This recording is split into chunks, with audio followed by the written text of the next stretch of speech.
নমস্কার বন্ধুরা, তোমাদের চ্যানেল ঝুমা হোমস্টাইল কুকিং এ সবাইকে স্বাগত জানিয়ে প্রতিদিনের মতন আজকে চলে এসেছি নতুন পর্ব নিয়ে। আজকে আমি নিয়ে এসেছি দেখো ভোলা মাছ। আজকের এই ভোলা মাছটা সর্ষে পোস্ত দিয়ে তেল ঝাল বানাবো। প্রথম থেকে লাস্ট অব্দি ভিডিওটা দেখতে থাকো, আশা করি তোমাদের সবার ভালো লাগবে। আমি চলে এসেছি আমার রান্নাঘরে, বটি নিয়ে বসে গেছি। মাছগুলো এবার সবার প্রথম কেটে নেবো। সবার প্রথমে মাছটাকে আমি কেটে নেবো। মাছটার গায়ে কুচু কুচু আঁশ আছে, ভালো করে আগে মাছটাকে পরিষ্কার করে বেছে নেবো।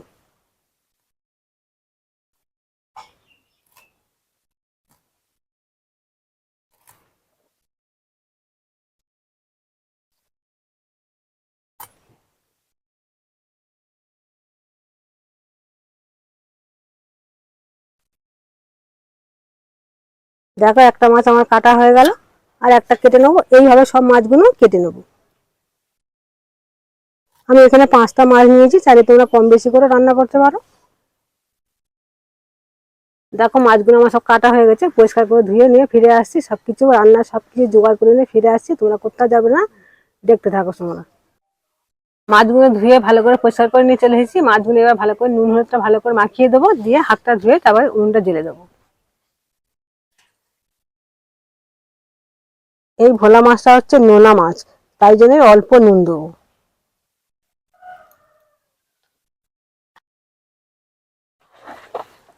হলুদ গুঁড়ো দিয়ে দিলাম, দিয়ে ভালো করে মাখিয়ে নেবো। তার সঙ্গে আমি একটা কই মাছ নিয়েছি, একটা কই মাছ পেয়েছিলাম পুকুর থেকে।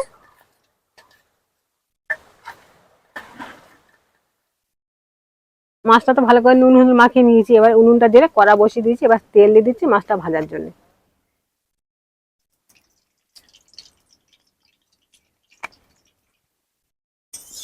তেলটা ভালো করে গরম হয়ে গেছে, কড়ার চারুপাশে ভালো করে মাখিয়ে দিলাম তেলটা। আমি কই মাছটা ভেজে নেবো।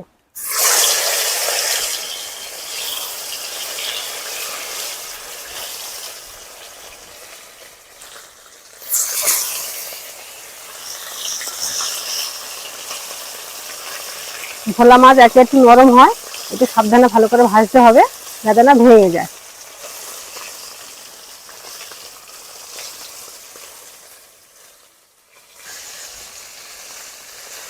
আজকে আমি উনুনে রান্নাটা করছি। আমার উনুনটা দেখতে পাচ্ছ কি সুন্দর উনুনটা। আজকে এই উনুনটা আমি নিজে বানিয়েছি, সেই উনুনে আমি আজকে রান্নাটা করছি। আমার তো রান্নাঘরটা ফাঁকা জায়গায়, কেন বর্ষাকাল চলে এসছে। বর্ষাকালের সময় রান্না ফাঁকা জায়গায় রান্না করা যাবে না, ওই জন্য আমি এই ঘরটার ভিতরে এই উনুনটা দিয়ে রান্নাটা করছি।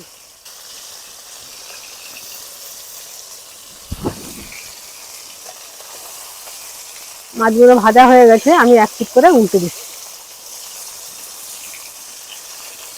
ভোলা মাছ একে নরম হয়, একটু আস্তে করে ভাজতে হবে, আলতু হাতে ভালো করে উল্টে দিতে হবে। কিন্তু কই মাছটা শক্ত, জ্যান্ত কই মাছ, এটা ভাঙবে না। প্রথম যে মাছগুলো দিলাম ভাজতে, এগুলো ভালো করে ভাজা হয়ে গেছে, এবার আমি তুলে নিচ্ছি।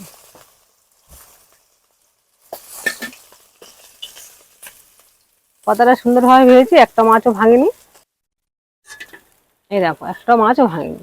এবার বাকি মাছগুলো একইভাবে ভেজে নেবো, একই তেলেতে।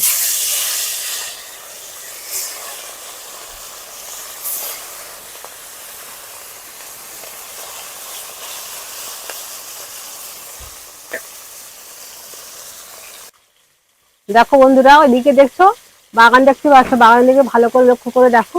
বিশাল মেঘ করেছে, কিন্তু এক্ষুনি বৃষ্টি আসবে, তার সঙ্গে মনে হচ্ছে ঝড়ও আসবে। দেখতে পাচ্ছ এইদিকে আমাদের বাগান আছে, দেখো।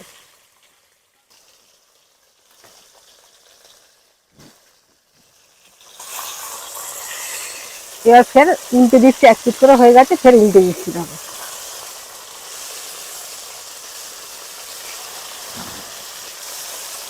ভোলা মাছটা কিন্তু নরম, আর দেখতে নরম, ভাজলে ভালো শক্ত হয়ে যাবে, রান্না করলেও খেতে ভালো লাগবে। দেখো বাকি যে মাছগুলো ছিল ভাজা হয়ে গেছে, আমি তুলে নিচ্ছি। মাছের ঝাল বসানোর জন্য ফের কড়াই তেল দিয়ে দিচ্ছি। কড়াইটা খুব বেশি গরম হয়ে গেছে, নুনটা জ্বলছে ভালো। ফোড়নে দিয়ে দিচ্ছি দুটো কালো জিরে,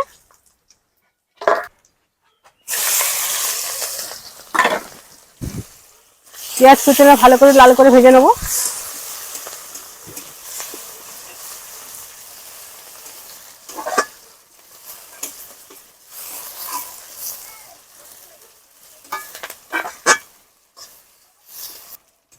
পেঁয়াজটা তো ভালো করে লাল করে ভেজে নিয়েছি। এবার দিয়ে দেবো আদা রসুন পেঁয়াজ বাটা রেখেছিলাম, একসঙ্গে বেটে রেখেছি, সেটাই দিয়ে দেবো। পেঁয়াজ বাটা, আদা বাটা, রসুন বাটা, এটা দিয়ে ভালো করে একটু রান্না করে নিতে হবে, কাঁচা রসুনের পেঁয়াজ গন্ধটা চলে যাওয়ার জন্য।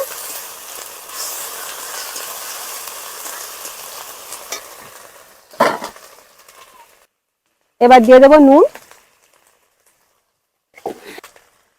দিয়ে দেবো একটু স্বাদ মতো চিনি। আদা রসুন পেঁয়াজ ভালো করে ভাজা হয়ে গেছে, ভালো করে কষানো হয়ে গেছে। এবার আমি দিয়ে দেবো গুঁড়ো মশলা, হলুদ গুঁড়ো,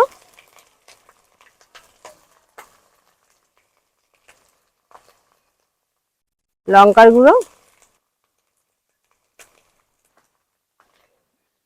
জিরের গুঁড়ো,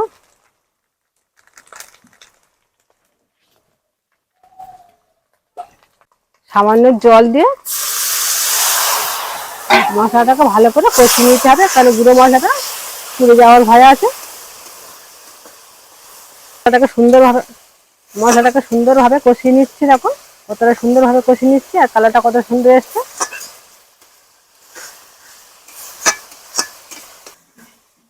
আদা রসুন পেঁয়াজ আর গুঁড়ো মশলা সব একসঙ্গে ভালো করে কষিয়ে নিয়েছি, সুন্দর করে কষানো হয়ে গেছে। দেখো এবার আমি দিয়ে দেবো বেটে রাখা সর্ষে আর পোস্ত। আমি একটু সাদা শস্যটা বেটে নিয়েছি, তাহলে তোমরা কালো শস্যটা দিতে পারো।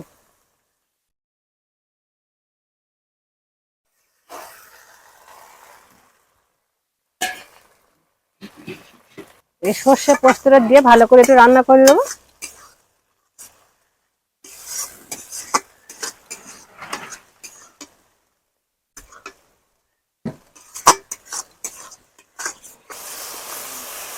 দেখো মশলাটা আমার কত সুন্দরভাবে কষিয়ে নিয়েছি, দেখো গা থেকে তেলটাও ছেড়ে দিয়েছি, মশলাটা আমার ভালোভাবে কষানো হয়ে গেছে, আর সুন্দর একটা গন্ধ বাড়িয়ে। দেখো কতটা সুন্দরভাবে কষিয়ে নিয়েছি, মশলাটা আমার প্রায় কষানো হয়ে গেছে। যেসব বন্ধুরা আমার চ্যানেলটা এখন সাবস্ক্রাইব করেনি, অবশ্যই চ্যানেলটি সাবস্ক্রাইব করে আমার পাশে থাকো। যেসব বন্ধুরা আমার ফেসবুক থেকে দেখছো, পেজটি ফলো করে অবশ্যই আমার পাশে থাকো।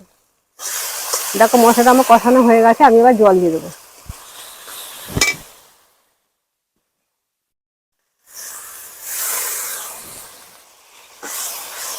কতটা ভালোভাবে কষিয়ে নিয়েছি দেখো তো।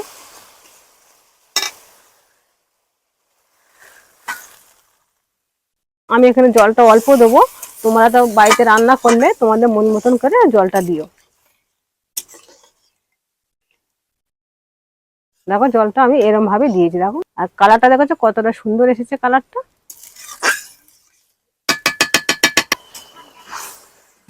ঝোলটা ভালো করে ফুটে গেছে, এবার আমি ভেজে রাখা মাছগুলো দিয়ে দেবো।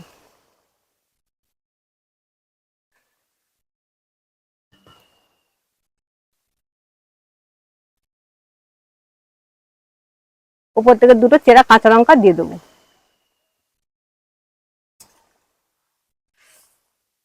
ভালো করে ঝোলের সঙ্গে মাছগুলো ভালো করে মিশিয়ে দেবো, দিয়ে একটু ফুটিয়ে নেবো। দেখো এই ভোলা মাছের ঝালটা আমার হয়ে গেছে, এবার আমি উপর থেকে দিয়ে দেবো গরম মশলা। গরম মশলা আমি দিয়ে দিচ্ছি, মনে করলে তোমরা নাও দিতে পারো। অল্প একটু দেবো, বেশি দেবো না। দেখো এই ভোলা মাছের তেল ঝালটা কতটা সুন্দর কালার এসছে দেখেছো, আর যত সুন্দর কালার এসছে তার থেকে সুন্দর একটা গন্ধ বার হয়েছে, আর খেতে তো হেবি টেস্টি হয়েছে। এবার এটা আমি নামিয়ে নেবো।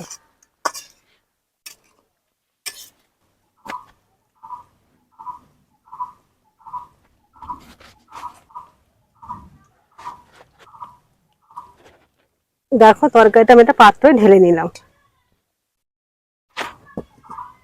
কতবার দেখো কালারটা কতটা সুন্দর এসছে। দেখো এই ভোলা মাছের তেল ঝালটা খুবই সহজে তাড়াতাড়ি বানানো যায় বাড়িতে, একবার হলেও বাড়িতে বানিয়ে নেবে এই ভোলা মাছের তেল ঝালটা।